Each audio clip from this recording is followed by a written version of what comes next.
बामसेब के 39वें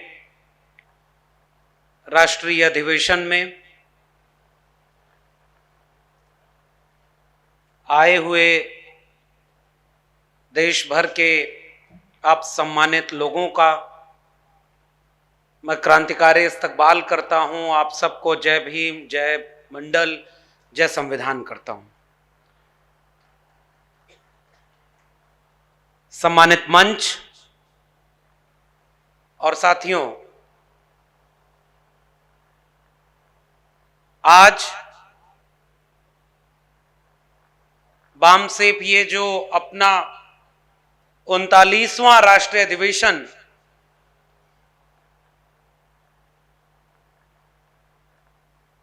मुंबई में आयोजित किया है और आप सब ने इस आयोजन के पूरे विस्तार को देखा होगा। हम जिस दौर में इस समय सांस ले रहे हैं, ये चौतरफा चुनौतियों का, मुश्किलों का ऐसा दौर है जहां हमारे तरफ इस देश के 90% से ज्यादा वंचित, शोषित, कमेरा लोग, मेहनतकश आवाम के खिलाफ एक अदृश्य युद्ध छेड़ा जा चुका है। और ऐसा युद्ध जिसमें आपके ऊपर चारों तरफ से हमले हो रहे हैं, उन सभी हमलों को समेटते हुए, उन सभी मोर्चों पर एक वैचारिक गोलबंदी करने का काम बामसेब जैसे संगठन ही कर सकते हैं। क्योंकि अगर एक और एक मिलकर दो हों तो यह गणित होती है,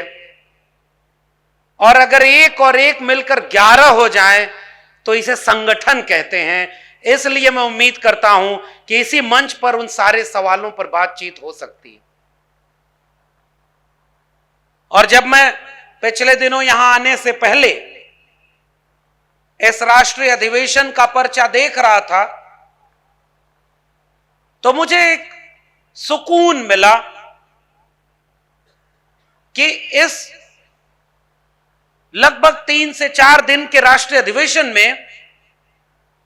कमोबेश उन सभी मुद्दों को शामिल किया गया है जो आज के दौर में सबसे जरूरी सवाल बनकर उभरे हैं। जो भी व्यक्ति इस देश का, इस देश को, इस राष्ट्र को एक मुकम्मल राष्ट्र बनाना चाहता है, भारत के संविधान के मुताबिक इसे चलाना चाहता है, समता व न्याय के विचार में भरोसा रखता है, उस सब की शर्त यह है कि वो इन मुद्दों पर क्या राय रखता है। इससे तय होगा कि इस युद्ध में आप हमलावर के साथ खड़े हैं या हमला जिन पर हो रहा है उनके साथ खड़े होकर के आप न्याय और समता के पक्ष में खड़े हैं। तो यह फैसले का, इम्तिहान का वक्त है। और मुझे खुशी है कि चाहे वो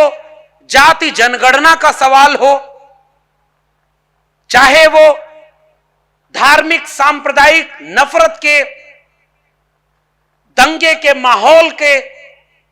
चुनौती के रूप में एक सवाल हो, बेरोजगारी का सवाल हो, नई शिक्षा नीति का सवाल हो, सुप्रीम कोर्ट न्यायपालिका से लेकर ईडब्ल्यूएस आरक्षण का सवाल हो, वैचारिक सांस्कृतिक सवाल हो, महिलाओं का सवाल हो, मजदूरों का, किसानों का, इन सभी सवालों को एक समेट करके एक गंभीर चिंतन करते हुए इस मकसद से यहां इकट्ठा हुए हैं कि हम 2022 के अंतिम पड़ाव पर जहां खड़े हैं, इन सारे सवालों में भारत को एक ऐसी तरफ मोड़ा जा रहा है कि इन्हीं सवालों के आधार पर तय हो जाएगा कि कौन 10% उस भारत में है जिसके लिए सब कुछ कंट्रोल कर दिया जा रहा हो, जिसके हाथों में सब कुछ बेचा जा रहा हो, जिसके हाथों में सब कुछ का कब्जा फिर से बनाए रखा जा रहा हो, और 90% आवाम को, इस मुल्क के मेहनतकश आवाम को पूरे इन अधिकारों से वंचित कर दिया जा रहा हो। इसलिए मैं बधाई देता हूं बामसेब के आयोजकों का कि आपने उन सवालों पर एक मुखर होकर के गंभीर चिंतन के लिए ये 4 दिन का राष्ट्रीय अधिवेशन आयोजित किया है। मैं उम्मीद करूंगा कि इस अधिवेशन में इन सवालों पर जब गंभीर विमर्श के बाद लोग लौटेंगे अपने अपने क्षेत्रों में, देश भर में, और मैं जानता हूं कि बामसेब तमाम मुश्किलों, चुनौतियों से लड़ते हुए आज भी एक उम्मीद का नाम है। जो अपने इलाके में जाएंगे तो इन सवालों पर एक विस्तृत कार्य योजना के साथ फिर से संघर्ष करेंगे। मेरे ठीक पहले प्रोफेसर कांचा इलैया बोल रहे थे, हम लोग वो लोग हैं जिन्होंने ऐसे प्रोफेसर्स के, ऐसे एकेडमिशियंस को, ऐसे फिलोसोफर को पढ़कर, जानकर, समझकर और इनसे हिम्मत लेकर के लड़ने का थोड़ा सा जुनून पैदा किया है। इसलिए मुझे गर्व है कि मेरे साथ मंच पर मैं उनके साथ बैठा हूं। और बहुत खूबसूरत और बहुत महत्वपूर्ण बात उन्होंने अपने उद्बोधन के आखिर में बोली कि ठीक बात है, डॉक्टर अंबेडकर का एक बहुत प्रसिद्ध सा स्लोगन, एजुकेट, ऑर्गेनाइज और एजिटेट, और प्रोफेसर कांचा इलैया ने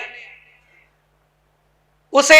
एक नए रूप में उसमें जोड़ा है, रीड, राइट एंड फाइट। मैं एंडोर्स करता हूं और मैं सैल्यूट करता हूं इस नए स्लोगन को, और मैं चाहूंगा कि नई पीढ़ी के लोग अब इस रास्ते को चुनें। पढ़ाई, लिखाई और लड़ाई। अभी मैं जब यहां बोलने आ रहा था, कमलाकांत काले साहब बता रहे थे कि ये जगह जहां पर यह आयोजन हमने चुना है राष्ट्रीय अधिवेशन करने के लिए, एक जमाने में सैकड़ों साल पहले इसी जगह पर छत्रपति शिवाजी ने अपनी नेवी की स्थापना की और यहां पर एक नए मिशन की शुरुआत की थी। सामने जो 100 साल, 150 साल से ऊपर जो ईंट का भट्ठा, उससे जुड़ा हुआ एक किस्सा जब उन्होंने बताया कि महात्मा ज्योतिराव गोविंदराव फूले जब अपने कुछ संस्थान, कुछ निर्माण इधर कर रहे थे तो उसका जुड़ाव इस भट्ठे से है।